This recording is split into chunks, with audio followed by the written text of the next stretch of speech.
கந்தன் காலடியை வணங்கினான் கடவுள்கள் யாவரையும் வணங்குதல் போலே கந்தன் காலடியை வணங்கினான் கடவுள்கள் யாவரையும் வணங்குதல் போலே கந்தன் காலடியை வணங்கினான்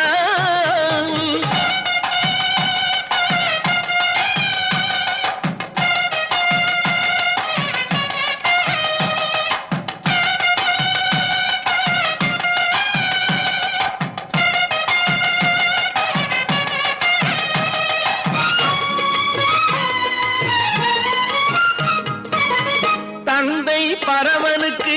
சிவகுருநாதன் தாயார் பார்வதியின் சக்திதானே வேலன் சிவசக்திதானே வேலன் தந்தை பரமனுக்கு சிவகுருநாதன்